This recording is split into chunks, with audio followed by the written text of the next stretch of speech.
Bom, então a gente sabe que existe uma série desses procedimentos, né?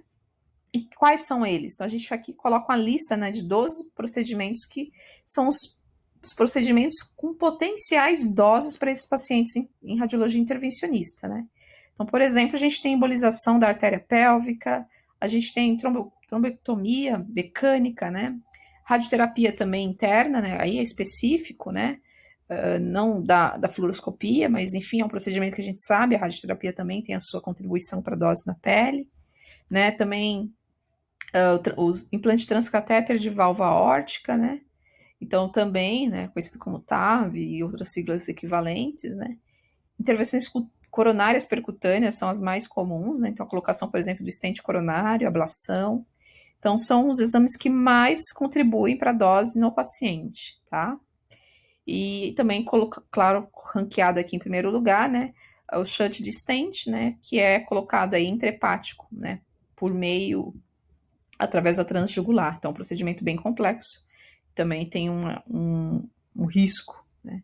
Então, são exames que têm potenciais doses aí para pacientes em radiologia intervencionista e procedimentos equivalentes. O que tem sido feito, né, sido praticado aí, é monitoração em tempo real, né, desses procedimentos de alta complexidade, principalmente monitorar o paciente aí, quando na dose foi significativa, seguindo aquela tabela, né, mostrada inicialmente aí na nossa apresentação. Então, acompanhar, né, se as doses foram altas, acompanhar esse paciente durante todo esse procedimento, né. Então, aí, por exemplo, após o primeiro ano, né, de recebimento e introdução dessa dose.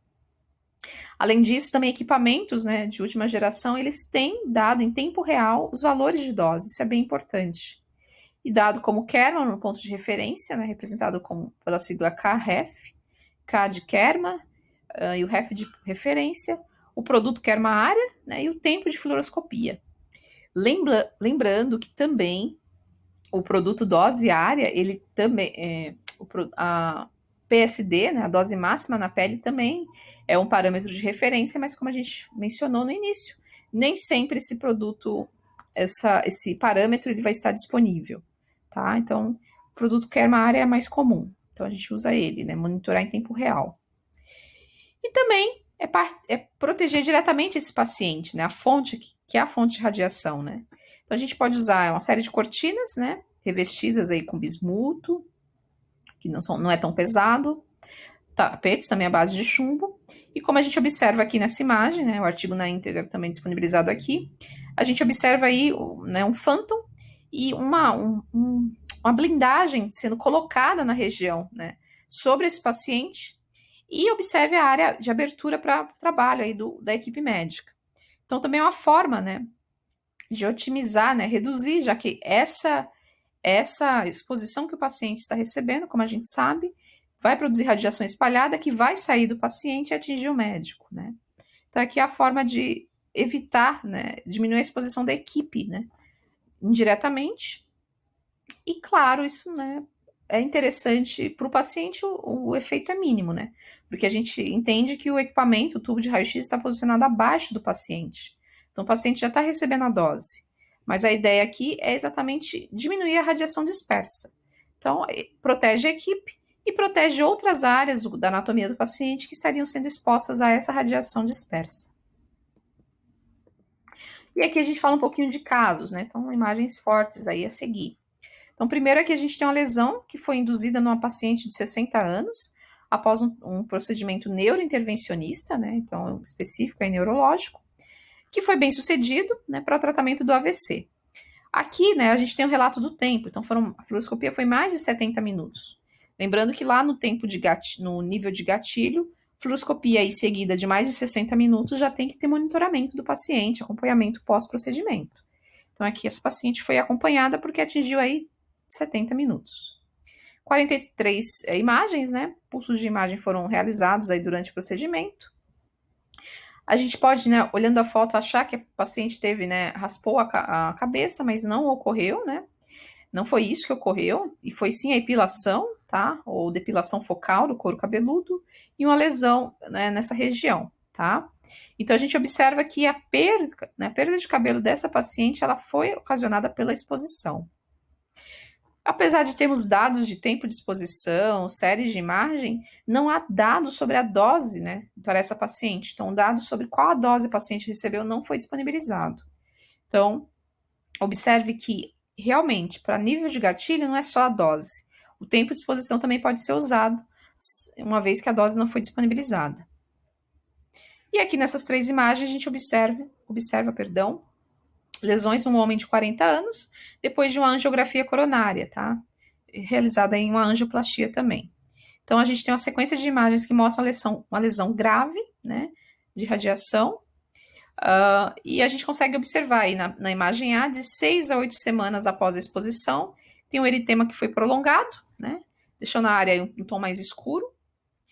Quando a gente observa na imagem B, nós temos aí de 16 a 21 semanas, né, a área ficou despigmentada, né, e aí começa uma necrose, né, sutil, mas ela começa, né, a se manifestar.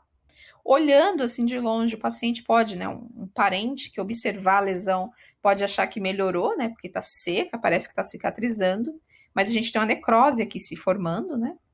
E a imagem C, depois de 21 meses, aí de 18 a 21 meses de exposição, após a exposição, a gente tem uma necrose profunda, né, e com bordas aí atróficas. Então a gente observa que, por isso é muito importante comunicar esse paciente se ele atingiu o nível de gatilho, ou tempo de exposição maior do que 60 minutos, ou dose máxima na pele de 3 grays, ou Kerma, né, produto Kerma, Kerma área aí de 500 grays por centímetro quadrado, ou ainda o Kerma no ar de 5 grays. Todos esses parâmetros de nível de gatilho são fundamentais para a gente acompanhar, né, o paciente, para evitar que ele, né, chegue nesse nível, porque dá para evitar no sentido de orientar ele, conforme as etapas, né, a doença vai evoluindo, dá para orientar esse paciente a ter um acompanhamento, um atendimento dermatológico, além, claro, do psicológico, tá? Outras lesões, a gente observa aqui casos também bem fortes, né? Então, nessa imagem aqui, nós temos aí também o eritema precoce, né, que já seguido aí de uma descamação úmida, tá? Então, a gente observa aqui a umidade da pele, uma descamação, né? Uma paciente diabética, por conta de uma radiografia de localização, né? Então, lembra que a gente tem a radiografia, né, a última imagem mantida, e a gente tem aí a radiografia de localização também utilizada nesses procedimentos. Então, dá para ver claramente, né, o campo de exposição, né, e a demarcação, né, da mira aqui, da marcação de chumbo, como do raio central, vamos chamar assim, né. Então, tão severa que foi essa exposição. Aqui a gente já observa, né, as etapas de cura dessa paciente, mas aqui a gente está na descamação úmida, né, então vai ter uma regeneração, né, do epitélio, do tecido que compõe essa região, tá? E a gente observa que essa recuperação ela vai se estender exatamente na linha, né, da marcação de raio central de chumbo, né, dessa cruz que foi marcada aqui, né? Então a gente observa que a lesão foi cicatrizando nesse sentido, tá? Isso aqui foi obtido, né, imagens cedidas aí pela Universidade de Wisconsin, nos Estados Unidos. E aqui a gente tem um outro caso, né, eu já coloquei até em outras apresentações para vocês, uma lesão por radiação devido a um campo sobreposto. Então, essa paciente, ela foi sobreposta, a região, né, foi sobreposta, a gente pode observar aqui, uma paciente aí de 80 anos, né, e a gente consegue observar uma lesão, né, superior, né, uma lesão superior que apareceu 12 semanas após a dose máxima, né, a dose, né, a PSD de 10 grays, né, então observem, ultrapassou aí consideravelmente o nível de gatilho, e a gente tem aqui a lesão de sobreposição na linha média, né, no plano médio sagital da paciente, também aí cerca de 10 semanas, né, após a exposição, e no caso aqui a dose máxima cutânea, a PSD dela foi de 8 grays, na área de sobreposição, tá? Então observe como ficou escura, né, ficou hiperpigmentada, a paciente já tem uma coloração mais escura, e aqui ficou hiperpigmentada. Após 6 meses, houve uma redução, né, dessas lesões, e isso foi relatado por telefone. A paciente não voltou para apresentar, né, a evolução, e sim apenas relatado por telefone, uma vez que teve uma descamação aí seca e não evoluiu para uma necrose, tá? Então, lembrando que isso vai depender muito da resposta biológica também do paciente, não só dos limiares de dose. Aqui a gente tem, né, 2 procedimentos que foram guiados, né, nesse paciente. Então, um homem aí de 65 anos, e a gente teve uma região, né, uma sobreposição, uma vermelhidão na região exposta, tá? A diferença, né, o primeiro procedimento foi realizado 6 semanas antes, e o segundo 2 semanas antes da obtenção dessa fotografia, né?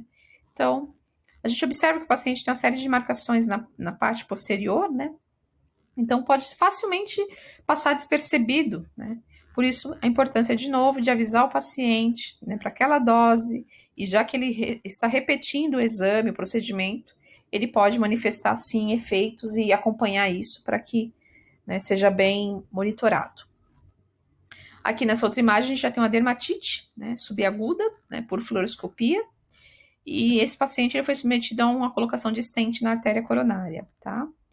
A foto foi obtida 2 meses após a fluoroscopia, no caso a imagem A. No caso da imagem B, a lesão vai progredindo, progrediu, como a gente observa. Também teve uma hiperpigmentação, esclerose e ulceração de 5 meses após a fluoroscopia. Então, a gente observa, né, a formação de úlcera. E a gente observa também que nem todos os pacientes a gente tem um retorno, né, isso é muito grave. Às vezes o paciente ele não retorna, não dá devolutiva do que de fato ocorreu, se teve evolução, melhoria ou não. Por isso, cabe o serviço e o médico intervencionista acompanhar esses pacientes. Aqui a lesão de um homem de 50 anos, então, após o tratamento, né, com a dose cutânea máxima de 10 grays, tá? Então, nível de gatilho para PSD 3, aqui a gente está vendo que o paciente recebeu 10. Então, após 6 meses aí do procedimento, a gente teve a melhoria, tá? Mas lembrando que, né, teve 10 grays, certamente ele vai ter já uma manifestação desse efeito, e dependendo da resposta biológica, ele pode melhorar. E aqui a gente tem uma necrose profunda na imagem A, né? A gente tem aí circundada por a pele, né? O tecido foi, né, bem exposto mesmo, a gente observa a demarcação da área exposta, né? Isso foi 30 semanas após um procedimento de angioplastia coronária, né, em um homem de 60 anos. Então, observem, né? O paciente ele fica posicionado, né, em decúbito dorsal. O tubo de raio-x ele está, né, incidindo, né? A entrada de raio-x é na região posterior. E são vários pacientes que apresentam lesões nessa região, né? E aqui, 38 semanas após o procedimento, então, curativo foi feito, né? E observe a profundidade dessa lesão. Então, são casos graves, né? Que a gente tem que, para nos alertar de que esses pacientes, sim, eles podem ser receber sobredoses, né? E essas doses, elas podem não dar um efeito imediato, a gente sabe que a maioria não é efeito imediato, além do eritema. Por isso, esse paciente ele tem que ser muito bem orientado. E também a gente observa um caso extremamente grave, né, bem de gravidade ainda, né, tão complexa quanto, porque a gente também tem aí uma necrose, ulceração 4 meses após o procedimento ablativo, né, eletrofisiológico, e nesse caso o braço do paciente, né, ficou posicionado dentro do campo, né, de exposição. Então, sem necessidade, o paciente está recebendo uma lesão, né, um procedimento que levou 10 horas, né. Com 10 horas de procedimento, e dentro dessas 10 horas, o paciente foi exposto diversas vezes. Para esse paciente, a PSD, né, a dose máxima na pele, foi de 15 a 20 grays, estimada, né, não sabe ao certo. E após, né, naturalmente, o paciente ele precisou fazer uma cirurgia plástica, né, ocorre nesses casos, né, para que então feche a lesão, remova o tecido, né, e o paciente possa seguir com a sua vida. Então, pessoal, são diversos casos, né, que a gente consegue encontrar na literatura. Um último caso que a gente pode observar também na publicação 120, né, um caso bem severo, a imagem a seguir é forte, né? É uma mulher obesa, né, sobrepeso, de 57 anos, é uma fumante bem ativa, né? Foi submetida a um procedimento intervencionista. E aí o tempo de procedimento foi de 6 horas, né? De acordo, né, tudo isso aqui é um relato da ICRP, né? Não há dados disponíveis sobre a dose que ela recebeu, que é mais preocupante, né? Porém, as primeiras manifestações já foram na forma de bolhas na região lombar, né? Então, o paciente, né, procedimento tradicionalmente exposto na região lombar inicialmente. 2 meses depois, a paciente apresentou uma úlcera profunda na mesma região. Ela relata que foi extremamente doloroso, né? E aí ela teve que fazer também a cirurgia plástica, né? Exatamente para fechar a ferida, a região, né? Já que a necrose realmente deixou uma úlcera, né, de 20 por 20 aqui, né? de extensão, tá? Então, claro que todo esse procedimento, o interessante é que ele teve que ser realizado em um centro especializado para pacientes queimados, né? A cobertura dessa ferida, ela foi realizada com derme suína, né? Então, tecido pele de porco, acompanhado de terapias anti-inflamatórias, exatamente para o paciente ter não ter uma rejeição. Então, o objetivo de mencionar tudo isso aqui é entender a complexidade das doses, a complexidade que esse paciente pode ter, a complexidade que esse paciente pode ter, né, ou desenvolver, devido a doses elevadas, né? E a importância de nós, equipe profissionais da radiologia que vão trabalhar, né, em procedimentos intervencionistas, estar alerta, né? Não é só o médico que tem que estar atento a isso, né? Uma vez que ele que está realizando o procedimento, a equipe tem que alertá-lo disso. Resumo da ópera, no caso dessa paciente, após 3 anos de tratamento, né? E 5 anos após o procedimento, a úlcera foi diminuída, reduzida de forma significativa, tá? Então, claro que a lesão ocorreu por complicações, né, devido à obesidade, o tabagismo severo, né, mas agora a gente vai observar a imagem da lesão. Então, aqui a gente tem, né, a paciente, numa vista posterior, né, como já mencionado, foi na região lombar. A gente consegue observar aqui o tamanho, né, da área, né, então a região posterior do paciente, né, após a cirurgia inicial, né, e necrose, né, que ocorreu aí na região de forma bem severa, tá? E aqui depois, né, tempos depois, a paciente 5 anos após o procedimento, né? Não coloquei a sigla, o significado da sigla completa lá, mas aparece aqui, né, que é a coronária percutânea. Então, após 3 anos de tratamento, né, então 3 anos após essa imagem, a gente tem essa imagem, que equivale a 5 anos após o procedimento, tá? Então, a gente teve a redução do tamanho dessa úlcera, a cicatrização dela, né? E, claro, a qualidade de vida do paciente melhorou bastante, né? Então, lembrando que é uma paciente feminina, tá? Depois eu corrijo aqui também. Certo, pessoal? Então, são imagens fortes. A gente ainda tem, né, uma úlcera reduzida aqui, dá para observar, né? Mas consideravelmente menor do que ocorreu. Mas observem a complexidade que pode chegar um procedimento, uma lesão no paciente quando o procedimento dele não é monitorado. Ok? Então, cabe nós termos essa visão.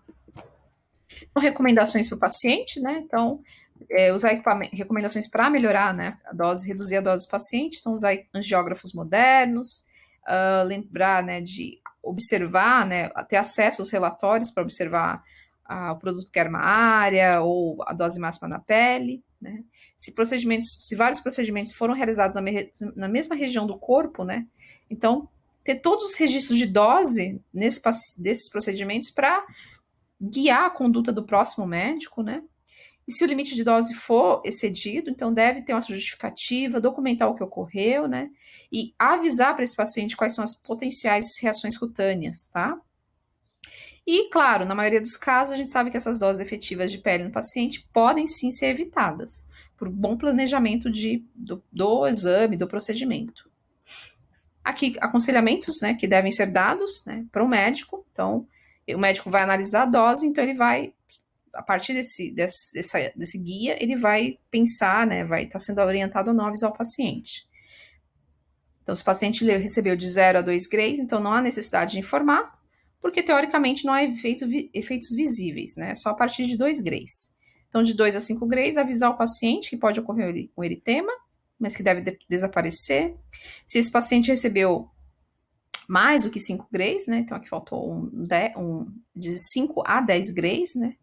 Aconselhar esse paciente a realizar um exame, né? Sempre, ou pedir para, né, um acompanhante, ou pessoa que mora com a pessoa sempre estar examinando, de 2 a 10 semanas após o procedimento. Se tiver algo visível nesse período, avisar a equipe médica e retornar ao hospital para avaliação, né? Quando o paciente recebe doses aí maiores do que 10 a 15 grays, tem que ser feito sim o acompanhamento, né? Porque os efeitos podem ser prolongados, como a gente viu nos últimos casos. E se a dose for maior do que 5 grays, então aí no caso realmente é essencial, vai ter ferida, né, e pode progredir para úlcera ou necrose, como a gente viu exatamente no último caso. E as recomendações, né, aqui também coloquei a mesma tabela, tá, só que mais detalhada, né, também elaborada por Mazuin, né, mas citando aí Balter. E 13 passos para reduzir, minimizar a dose e evitar lesões cutâneas desse paciente. Né? Manter o receptor da imagem o mais próximo possível do paciente, para otimizar a quantidade de radiação necessária. Aumentar, né, dentro do máximo possível a distância do tubo de raio-x e do paciente, para diminuir, né, a dose de entrada de pele. Adaptar as configurações sempre que possíveis, né, principalmente relacionadas à exposição automática, né, o controle de exposição automático, ainda dentro do item 3. Depois a gente tem aí usar a fluoroscopia pulsada, né, não a contínua, como a gente viu na última aula. A colimação, evitar a ampliação ou magnificação direta, né, porque quando a gente magnifica diretamente, a gente aproxima muito a região do campo de radiação. Evitar angular o equipamento, né, porque a gente sabe que isso pode aumentar, né, o efeito, dose no paciente, principalmente por conta da, né, dobrar a dose na pele, por conta da aproximação do tubo de raio-x quando ele está sendo angulado. Usar, né, guias, roteiros na fluoroscopia, né, ao invés de imagens corriqueiras, então o roadmap, a última imagem. Usar, né, manter a última imagem em vez de ficar toda hora expondo, como a gente viu também na última aula. Evitar a tomografia fluoroscópica de feixe, né, que é o feixe cônico, né, então, porque expõe mais o paciente, né, e está associado a alguns procedimentos de fluoroscopia. E também alternar a área de entrada do feixe. Então, sempre que possível, né, mudar a posição ali do tubo, também levando em consideração que não pode mudar muito, mas mudar já que para evitar que aquela área seja exposta por muito tempo. Então, em procedimentos de 10 horas, por exemplo, fazer com que mais do que um ângulo de projeção seja utilizado para não deixar o paciente com a mesma área exposta durante todo esse período, tá? E reduzir o número de campos de entrada sobrepostos, que é exatamente, né, o mesmo princípio, só que aplicado aí para intervenção guiada por fluoroscopia.